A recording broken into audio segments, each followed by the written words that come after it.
好啦，我相信大家都睇到啦，呢部咧就係新款嘅 Loa 90係，呢部係日本版嘅水貨。我哋望一望部機先，因為呢一部車機咧有個問題咧，就係有個叫做自動泊車啦，自動泊車啦，仲有呢個行車嗰個防追撞啦，仲有我哋睇睇下原裝嘅360啦嚇，大家都睇到啦，原裝嘅360啦。咁今日咧客人咧就係嚟換呢一部L 派車機，大家都留意下先嚇。你哋好多客人咧就走去裝13寸，想大啲，就成部機浮出嚟就遮住咗呢一個撻車呢個掣啦。咁呢一個咧其實個模具啊，直頭係 for 你依架90係專用嘅 L 派機。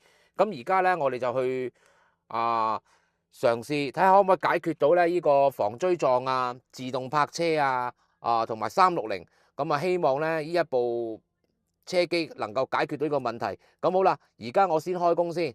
咁啊，一路拍我哋點樣安裝，睇下翻嚟之後成唔成功啊！記住啊，跟貼條片啊！咁好啦，一陣間見。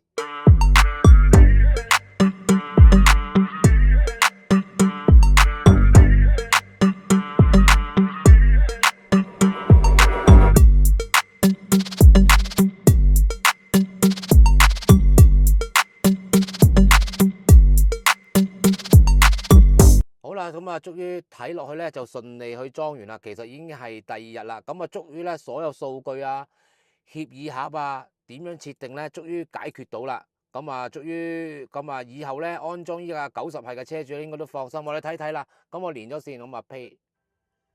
咁軚盤嘅大細聲啦。好啦，我哋最緊要一樣嘢啦。我哋而家睇翻原裝嘅360。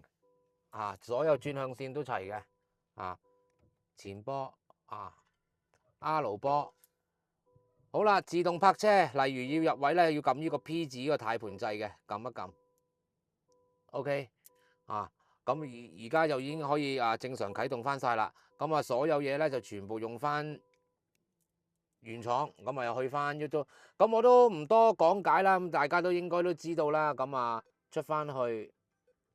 咁一樣有卡披功能啊，亦有地圖啊，或者佢哋嘅藍牙，咁全部都齊噶啦。咁好啦，咁啊終於成功啦。咁有需要嘅朋友咧，記得啦，直接 WhatsApp 我，都睇到嚟呢一度啦嚇，記得咧俾個 like 繼續支持我哋，記得訂閱撳埋隔籬鐘仔，同埋咧有咩資訊啊，或者有啲咩唔明白音響嘅嘢咧，記得直接 WhatsApp 我哋。咁咧我哋希望下一步咧繼續有啲咩新嘢，繼續介紹俾大家。好啦，再見啦。攞個獎，靚音響，個個識欣賞。新田係最強勁啊，人人要分享。夠晒專業。